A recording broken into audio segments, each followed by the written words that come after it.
Hello friends, કેમ છો? Welcome to my channel physics made easy by Darshan Dave. તો આજે આપણે ચેપ્ટર નંબર 2 એનો 5મો લેક્ચર જોઈ રહ્યા છે અને આજના લેક્ચરમાં આપણે જોઈશું ત્રુટિઓ પર આધારિત પાઠ્યપુસ્તકના દાખલા. બરાબર. હવે જે ગઈ વખતે આપણે ત્રુટિઓની વાત કરી હતી ને, કેટલાક સૂત્રો મેળવ્યા હતા, એ સૂત્રોની આપણે થોડીક ચર્ચા કરી લઈએ અહીંયા. તો સૂત્રોની ચર્ચા માટે આપણે ધારો કે બે ત્રુટિના સરવાળા કે બાદબાકી હોય, એટલે કે ઝેડ બરાબર કાં તો એ પ્લસ બી હોય કાં તો ઝેડ બરાબર એ માઇનસ બી હોય. તો આ બંને માટે નિયમ સરખો જ હતો કે જ્યારે સરવાળા કરીએ કે બાદબાકી કરીએ ત્યારે જે અંતિમ પરિણામમાં મળતી જે નિરપેક્ષ ત્રુટિ છે ડેલ્ટા ઝેડ બરાબર એ બંને પરિણામોની નિરપેક્ષ ત્રુટિના સરવાળા જેટલી હોય છે. બરાબર ને? તેવી રીતે ગુણાકાર અને ભાગાકારમાં, એટલે કે ઝેડ બરાબર એ ગુણ્યા બી લઈએ કે ઝેડ બરાબર એ ભાગ્યા બી લઈએ, તો બંને કિસ્સાની અંદર સમાન નિયમ જ હતો. એ નિયમ શું હતો કે અંતિમ પરિણામમાં મળતી સાપેક્ષ ત્રુટિ, એટલે કે ડેલ્ટા ઝેડ ભાગ્યા ઝેડ, એ તમામ પરિણામોની સાપેક્ષ ત્રુટિના સરવાળા જેટલી હોય. તો ડેલ્ટા એ ભાગ્યા એ પ્લસ ડેલ્ટા બી ભાગ્યા બી. બરાબર. અને ત્રીજો આપણે નિયમ એવો હતો, આ પહેલો નિયમ હતો, આ બીજો નિયમ હતો. ત્રીજો નિયમ આપણે એવી રીતે જોયું હતું, એ ઘાતાંકનો નિયમ હતો કે ઝેડ બરાબર એની એન ઘાત હોય તો ઝેડમાં સાપેક્ષ ત્રુટિ ડેલ્ટા ઝેડ ભાગ્યા ઝેડ બરાબર એન ગુણ્યા ડેલ્ટા એ ભાગ્યા એ. આ ગઈ વખતે જે આપણે લેક્ચર જોયો હતો એના 3 નિયમો છે. આ નિયમોનો ઉપયોગ કરીને આપણે દાખલા જોવાના છે. તો સૌથી પહેલાં ઉદાહરણ નંબર 2.8 કે થર્મોમીટર વડે બે પદાર્થોના માપવામાં આવેલ તાપમાનો કયા કયા છે? તો અનુક્રમે T1 બરાબર 20 ડિગ્રી સેલ્સિયસ, 0.5 ડિગ્રી સેલ્સિયસ. એટલે ચલો અહીંયા લખીએ, T1 બરાબર 20 degree Celsius plus 0.5 degree Celsius. અને T2 બરાબર કેટલું છે? તો T2 બરાબર આપેલું છે 50 degree Celsius plus or minus 0.5 degree Celsius. તો બંને પદાર્થોના તાપમાનમાં તફાવત શોધો. તો તફાવત એટલે બાદબાકી, ને તફાવત માટે આપણે સૂત્ર લઈએ કે તાપમાનમાં તફાવત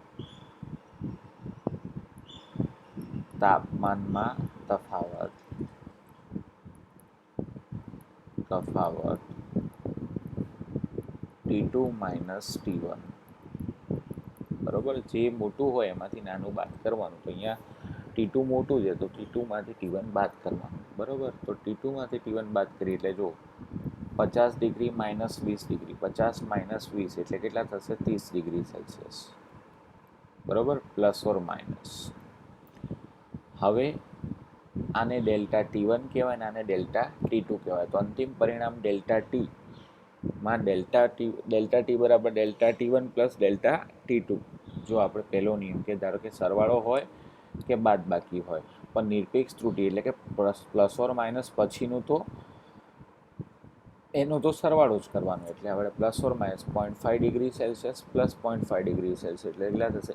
1 ડિગ્રી સેલ્સિયસ. તો આ જે છે એ આપણે તાપમાનમાં તફાવત.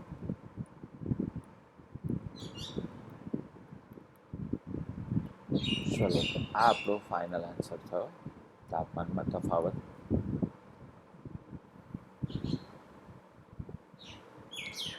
બરોબર ને? એટલે આપણે સરવાળા હોય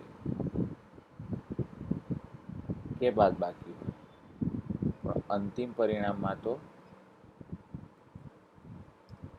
નિરપેક્ષ ત્રુટિઓનો સરવાળો થાય.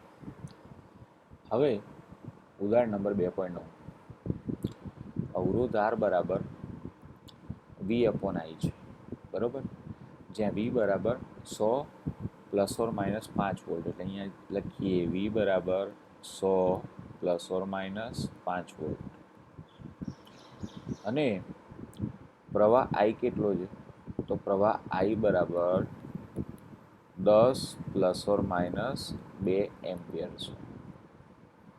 તો હવે તમને કીધું છે કે અવરોધ આરમાં પ્રતિશત ત્રુટિ શોધો, તો પ્રતિશત ત્રુટિ કઈ રીતે શોધીશું, તો અવરોધ આર બરાબર વી અપોન આઈ આપેલું છે, તો અવરોધ આર બરાબર વી અપોન આઈ. હવે આરમાં જો પ્રતિશત ત્રુટિ ડાયરેક્ટ ના મળે, પહેલાં સાપેક્ષ ત્રુટિ શોધવી પણ પછી ગુણ્યા 100 કરવું પડે. તો આરમાં સાપેક્ષ ત્રુટિ તો આરમાં સાપેક્ષ ત્રુટિ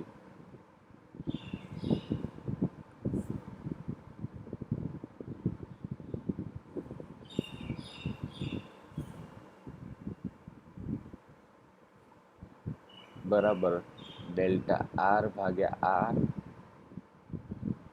બરાબર ડેલ્ટા વી ભાગ્યા વી પ્લસ ડેલ્ટા આઈ ભાગ્યા આઈ, બરાબર ને. આપણે બીજા નિયમનો ઉપયોગ કરો કે બાદબાકી હોય, સરવાળા બાદબાકી નહીં પણ ગુણાકાર હોય કે ભાગાકાર હોય, તો જે સાપેક્ષ ત્રુટિ છે એ બંને ત્રુટિઓનો સરવાળો જ કહેવાય, બરાબર.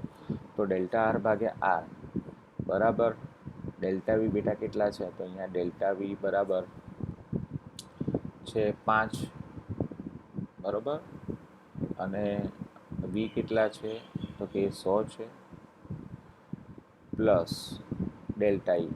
અચ્છા મિત્રો, અહીંયા એવું છે કે અહીંયા 10 પ્લસ ઓર માઇનસ 0.2 એમ્પિયર છે, બરાબર, 0.2 એમ્પિયર છે. ઓકે, તો ડેલ્ટા આઈ છે 0.2 અને આઈ છે ધારો કે 10 એમ્પિયર, બરાબર. હવે 5 ભાગ્યા 100 એટલે 0.05 અને 0.2 ભાગ્યા 10 એટલે થશે 0.02. બંનેનો સરવાળો કરો એટલે ડેલ્ટા આર ભાગ્યા આર કેટલા થશે, તો કે 0.07. હવે પ્રતિશત ત્રુટિ શોધવી છે, બરાબર. આમ પ્રતિશત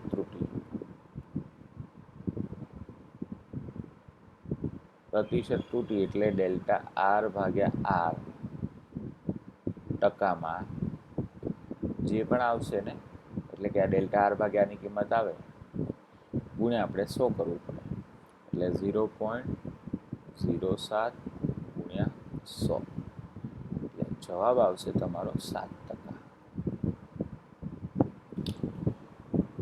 આ થઈ ગયું અવરોધ આરમાં પ્રતિશત ત્રુટિ. હવે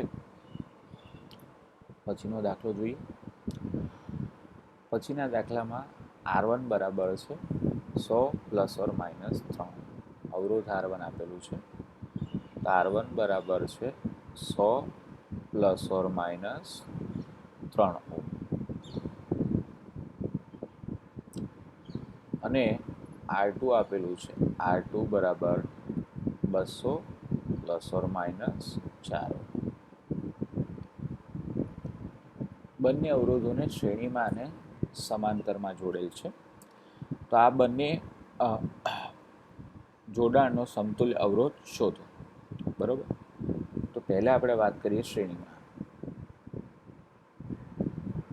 શ્રેણી જોડાણમાં શું થશે, તો શ્રેણી જોડાણમાં જો સૂત્ર વાપરવાનું છે R બરાબર R1 પ્લસ R2. શ્રેણી જોડાણમાં R બરાબર આપણે લઈશું R1 પ્લસ R2, તો એમાં R1 કેટલા છે 100 અને R2 200, એટલે તેથી 100 પ્લસ 200 એટલે 300 પ્લસ ઓર માઇનસ આ જે નિરપેક્ષ ત્રુટિ છે એમનો તો સરવાળો જ કરવાનો છે, 3 અને 4 કેટલા થાય 7 ઓહ્મ. તો આ શ્રેણી જોડાણ થઈ ગયું, જેમાં 300 જે છે એ સાચું મૂલ્ય અને 7 જે છે એને નિરપેક્ષ ત્રુટિ કહીએ છીએ. તો શ્રેણી જોડાણમાં નિરપેક્ષ ત્રુટિ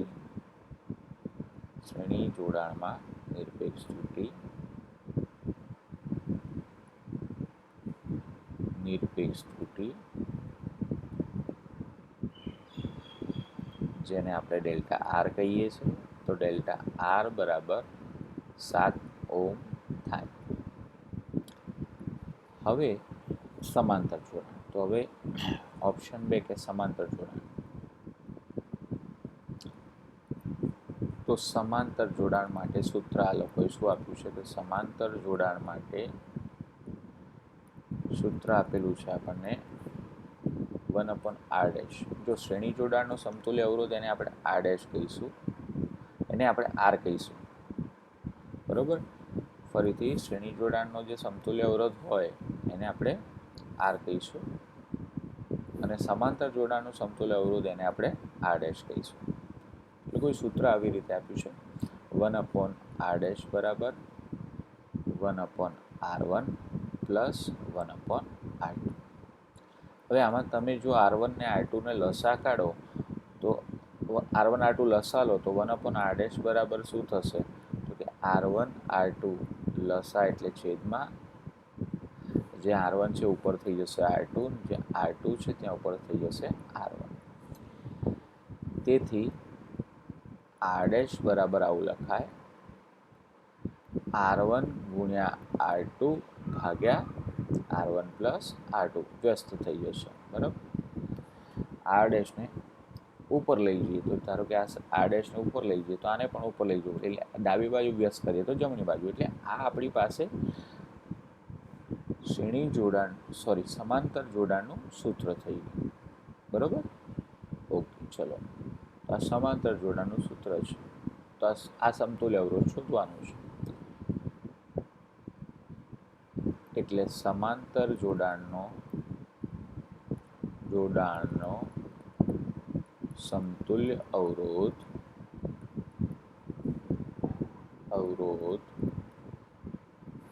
r' બરાબર, જો r1 ની કિંમત મૂકો, r1 કેટલા છે મિત્રો? r1 છે 100, r2 છે 200 અને નીચે 100 પ્લસ 200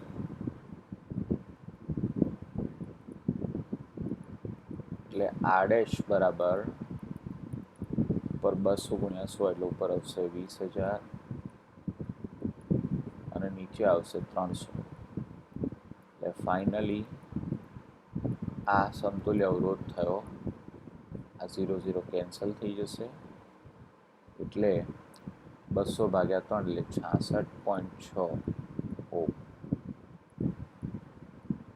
તો આ સમતુલ્ય અવરોધ મળી ગયો. તો બંને જોડાણના સમતુલ્ય અવરોધ શોધવાના છે, એ મળી ગયા. પણ હવે આની ત્રુટિ પણ શોધવાની. તો ત્રુટિ માટે શું કરીશું? તો જો આ લોકોએ આપેલું છે કે ડેલ્ટા r' ભાગ્યા r' વર્ગ બરાબર ડેલ્ટા r1 ભાગ્યા r1 વર્ગ પ્લસ ડેલ્ટા r2 ભાગ્યા r2 વર્ગ. એટલે આ એક સૂત્ર આપેલું છે.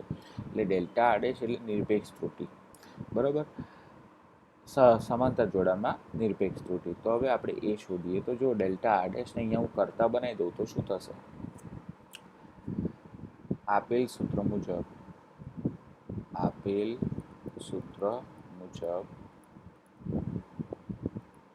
ધારો કે હું ડેલ્ટા r' એને અહીંયા કરતા બનાવી દઉં તો જો સૂત્રમાં મિત્રો ડેલ્ટા r' ને કરતા બનાવી દો, r' જમણી બાજુ બંને પદો સાથે ગુણાય, કારણ કે વચ્ચે પ્લસ છે. તો આપણને આવું મળશે. તો ડેલ્ટા r' બરાબર r' વર્ગ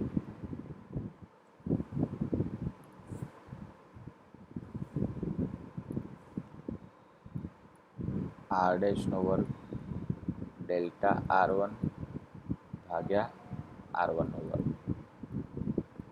પ્લસ r' વર્ગ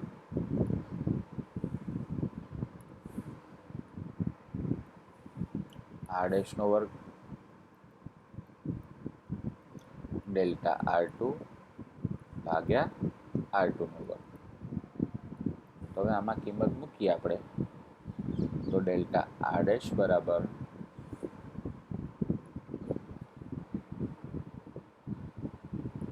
ડેલ્ટા આર ડેશ બરાબર, જો આર ડેશ કેટલા છે તો અહીંયા આર ડેશ આપણને મળ્યા, આપણે શોધ્યું આર ડેશ બરાબર 66.6 એનો વર્ગ. આર વન કેટલા છે તો આર વન એટલે આપણે સાચું મૂલ્ય લેવાનું આર વનનું 100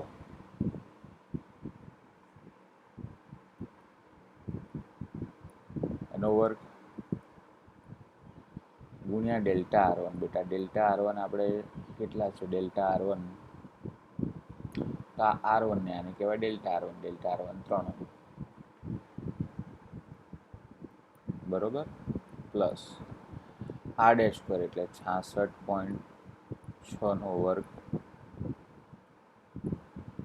ભાગ્યા આર ટુ સ્ક્વેર. તો આર ટુ કેટલા છે 200, તો 200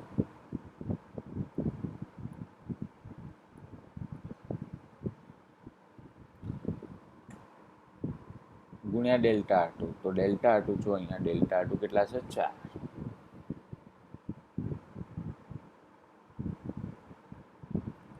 તો અહીંયા ગણતરી કરીને તમે જ્યારે કિંમત લાવો ત્યારે એનો જવાબ મળે છે 1.8. એટલે અહીંયા ડેલ્ટા આર ડેશ બરાબર 1.8 ઓહ્મ. બરોબર, તો આ જે છે એ સમાંતર જોડાણમાં નિરપેક્ષ ત્રુટિ થઈ ગઈ. બરોબર, એટલે કે જે સમાંતર જોડાણમાં નિરપેક્ષ ત્રુટિ બતાવે છે. સમાંતર જોડાણમાં નિરપેક્ષ ત્રુટિ, નિરપેક્ષ ત્રુટિ. બરોબર, એટલે સમાંતર જોડાણમાં નિરપેક્ષ ત્રુટિ આ થશે. ચલો, તો આ દાખલો છે ઉદાહરણ નંબર 2.10. હવે એના પછી જોઈએ ઉદાહરણ નંબર 2.11. અહીં એવું આપેલું છે કે ભાઈ ઝેડ બરાબર એની 4 ઘાત બીની 1/3 ઘાત ભાગ્યા સી અને ડીની 3/2 ઘાત હોય તો ઝેડમાં સાપેક્ષ ત્રુટિ શોધો. તો લખીએ ઝેડમાં સાપેક્ષ ત્રુટિ. સાપેક્ષ ત્રુટિ એટલે આપણને ખબર છે ડેલ્ટા ઝેડ ભાગ્યા ઝેડ. તો ડેલ્ટા ઝેડ ભાગ્યા ઝેડ બરાબર, જો ભાઈ એ બી સી અને ડી, તો આની ઘાત કેટલી છે 4, તો 4 ગુણ્યા ડેલ્ટા એ ભાગ્યા એ, ઘાતાંક વાળો નિયમ આપણે ઉપયોગ કર્યો, પ્લસ 1/3 ગુણ્યા ડેલ્ટા બી ભાગ્યા બી, પ્લસ જો સી નો ઘાત કઈ જ નથી એટલે સી ની ઘાત 1 ગણવાની આપણે, એટલે 1 ને ગુણીએ 1 ના ગુણીએ કઈ ફરક પડતો નથી. ડેલ્ટા સી ભાગ્યા સી પ્લસ ડી ની ઘાત કેટલી છે 3/2, તો 3/2 ડેલ્ટા ડી ભાગ્યા ડી. તો આ તો બહુ સહેલો દાખલો છે. બરોબર, એટલે આમાં ઝેડમાં આપણે સાપેક્ષ ત્રુટિ શોધી, જે ઘાતાંક હોય ઘાતાંકને આપણે ગુણવાનું સાપેક્ષ ત્રુટિ સાથે, અને ભાગાકાર હોય કે ગુણાકાર હોય આપણે એ બધી સાપેક્ષ ત્રુટિઓનો સરવાળો જ કરવાનો. હવે જે દાખલો છે એ ખાસ ધ્યાન રાખજો. આ જે દાખલો છે ને એને આપણે થોડોક આઈએમપી દાખલો કહીશું, કારણ કે લગભગ દરેક સ્કૂલમાં પહેલી એક્ઝામમાં આ રીતનો દાખલો પૂછતા હોય છે. બરોબર, જો સાદા લોલકનો આવર્તકાળ છે ટી બરાબર 2π√L/g. આ આવર્તકાળ એટલે કે ટી, એલને લંબાઈ કહેવાય અને જીને ગુરુત્વ પ્રવેગ કહેવાય. એમાં 1 મિલીમીટરની ચોકસાઈ સાથે માપેલ લંબાઈ, એટલે લંબાઈની ચોકસાઈ, જે ચોકસાઈ તમને કહે ને એટલે એને તમારે નિરપેક્ષ ત્રુટિ લેવાની. ચોકસાઈ એટલે લઘુત્તમ મૂલ્ય, એને નિરપેક્ષ ત્રુટિ લેવાની. એટલે અહીંયા ડેલ્ટા એલ બરાબર લંબાઈમાં ચોકસાઈ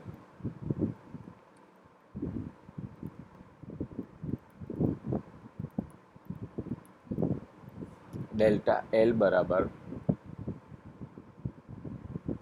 1 મિલીમીટર. બરોબર, પછી જે લંબાઈ છે તો લંબાઈ L બરાબર તમને આપેલું છે 20 સેન્ટીમીટર, બરોબર ને? અચ્છા, 1 સેકન્ડ વિભેદનવાળી કાંડા ઘડિયાળ, એટલે આ સમયનું વિભેદન, એટલે સમયની ચોકસાઈ, એટલે સમયનું વિભેદન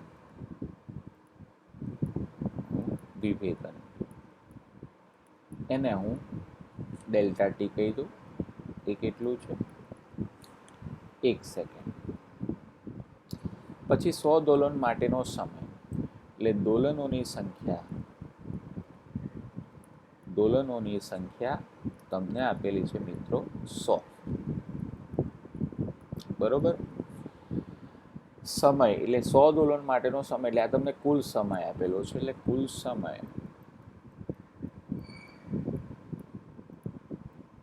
90 સેકન્ડ છે.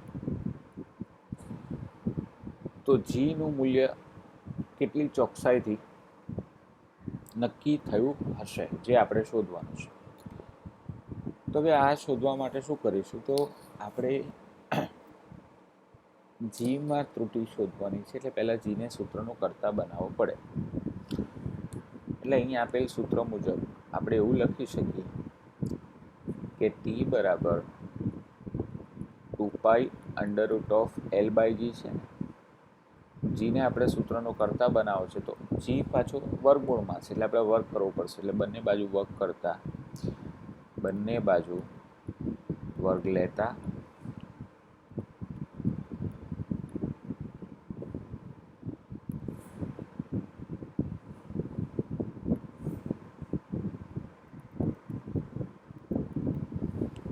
T² બરાબર 4π² L/G અને જી બરાબર, જીને કરતા બને, જી અહીંયા જશે, T² નીચે આવી જશે, તો કે 4π² L/T². આ આપણે જીનું સૂત્ર થયું, બરોબર? હવે અહીંયા ત્રુટિ મળે તો કઈ મળે એ વિચારો. તો અહીંયા L અને T² ભાગાકારમાં છે, તો L અને T² ભાગાકારમાં હોય, તો ભાગાકારમાં હોય કે ગુણાકારમાં હોય, તો એમાં આપણને સાપેક્ષ ત્રુટિ મળે છે. એટલે જીમાં સાપેક્ષ ત્રુટિ,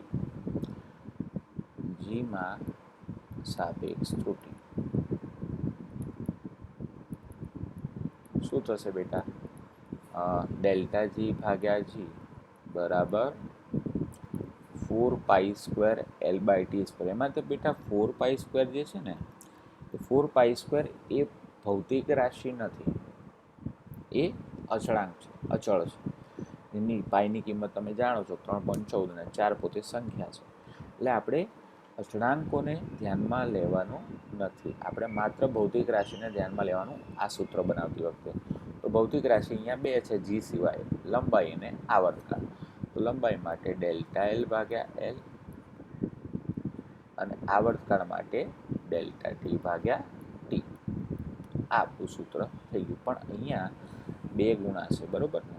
કારણ કે જે ટીનો વર્ગ છે, એટલે 2 ગુણ્યા ડેલ્ટા T/T. આ આપણા માટે સૂત્ર થઈ ગયું, જીનું સૂત્ર થઈ ગયું. હવે આપણે કિંમત મૂકવાની છે.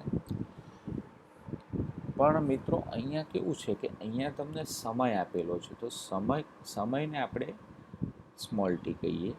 ધારો કે સ્મોલ ટી આપેલો છે તમને, બરોબર? આ સમય કેટલી સેકન્ડ છે જુઓ, તો સમયને આપણે સ્મોલ ટી કહીએ. તો સ્મોલ ટી બરાબર 90 સેકન્ડ છે. અને અહીંયા સૂત્રમાં આવે છે કેપિટલ ટી, એટલે આવર્તકાળ. આવર્તકાળ એટલે શું? જો અહીંયા સમજાવું બેટા, એક વસ્તુ ધ્યાન રાખજો કે હું તમને જે સમજાવીશ ને એ ગ્રીન કલરની પેનથી લખીશ, એટલે એ તમારે એક્ઝામમાં દર્શાવવાની જરૂર નથી. આવર્તકાળ એટલે શું? તો ધારો કે આ રીતે એક સાદું લોલક હોય, સાદું લોલકમાં અહીંયા દોરી હોય અને અહીંયા એક દળદાર વસ્તુ હોય. એ વસ્તુને આપણે અહીંયાથી છોડી દઈએ, મુક્ત કરીએ, તો તો આ વસ્તુ પહેલાં અહીંયા જશે, પછી અહીંયા ધારો કે અહીંયા મહત્તમ સ્થાને જઈને ફરી પાછી આવશે, ફરી પાછું આમ જશે, અહીંયા મહત્તમ સ્થાનેથી જઈને પાછી આવશે. એટલે આ રીતે એ ગતિ કરતો હોય આ ગતિ પથ પર. હવે આવર્તકાળ એટલે શું? આવર્તકાળ એટલે અહીંયા આપણે લઈએ, આવર્તકાળ એટલે એક દોલન માટેનો પૂર્ણ કરવા માટે લાગતો સમય. એક દોલન પૂર્ણ કરવા લાગતો સમય. એને આપણે કહીએ છીએ આવર્તકાળ, જેને કેપિટલ ટી આપણે કહીએ છીએ. તો અહીંયા સૂત્રમાં આવર્તકાળ છે અને આપણને આપેલું છે સમય. એ સમય કંઈ આવર્તકાળ નથી, એટલે આપણે સીધી કંઈ સમયની કિંમત આ સૂત્રમાં મૂકી શકીએ નહીં. તો હવે આપણે શું કરવું પડે? તો જો આપણે એક આવર્તકાળ અને સમય વચ્ચેનો સંબંધ દર્શાવતું સૂત્ર લઈએ. તો જો ધારો કે સમય દોલન, આ દોલનોની સંખ્યા લઉં અને અહીંયા લઉં સમય. જો દોલનની સંખ્યા 1 હોય તો લાગતો સમયને આવર્તકાળ કહીએ છીએ. તો દોલનની સંખ્યા n હોય તો લાગતો સમય એને કુલ સમય કહીશું. તો આ કુલ સમય t બરાબર આપણે nt લખાય, બરાબર. હવે આને સમીકરણ નંબર 1 કહી દઉં, બરાબર. હવે ટીમાં નિરપેક્ષ ત્રુટિ ડેલ્ટા ટી, જો n તો સંખ્યા છે એટલે એમાં ત્રુટિ ના હોય, અને કેપિટલ ટીમાં નિરપેક્ષ ત્રુટિ થાય ડેલ્ટા ટી. સમીકરણ નંબર 2. તો જો સમીકરણ નંબર 2/1 કરતા શું થશે ભાઈ? તો ડેલ્ટા ટી ભાગ્યા ટી બરાબર n ઉડી જશે, ડેલ્ટા કેપિટલ ટી ભાગ્યા ટી, બરાબર ને. તો આ જે કિંમત છે એટલે અહીંયા ડેલ્ટા કેપિટલ ટી ભાગ્યા ટી બરાબર ડેલ્ટા સ્મોલ ટી ભાગ્યા, આ જે કિંમત છે એને અહીંયા મૂકી દો. એટલે આ જીના સમીકરણ મૂકતા તો આ કિંમતને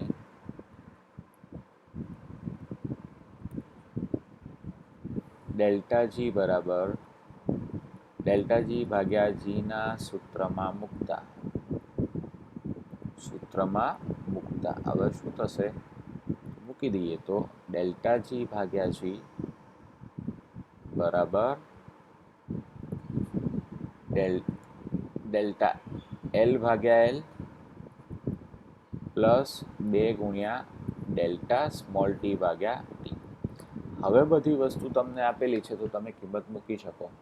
ડેલ્ટા એલ આપેલું છે, એલ આપેલું છે, પણ અહીંયા કેવું છે કે આ ડેલ્ટા એલ અને આ એલ, તો આમાં લંબાઈનો એકમ મિલીમીટર છે અને અહીંયા લંબાઈનો એકમ છે સેન્ટીમીટર.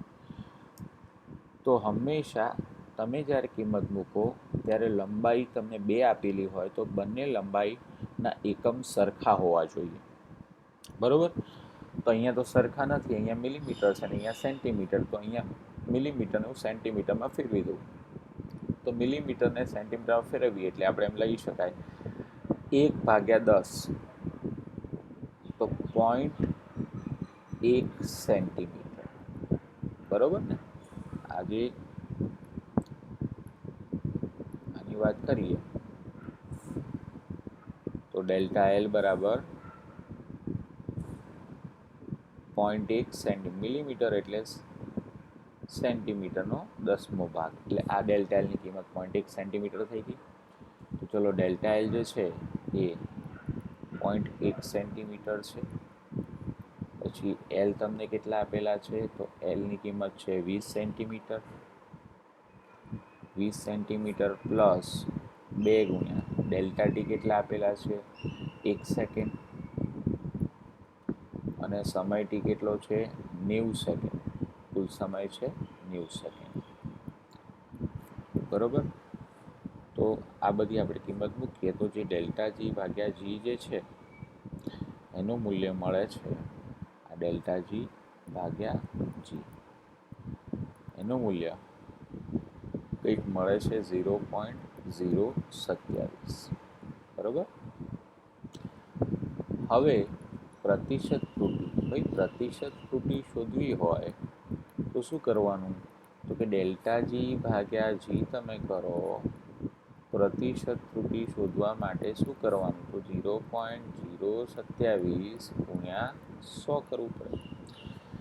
એટલે આનો આન્સર 2.7%, એટલે આશરે એપ્રોક્સિમેટલી 3% થાય. તો આ આપણો દાખલા નંબર 2.12 થયો. બરોબર.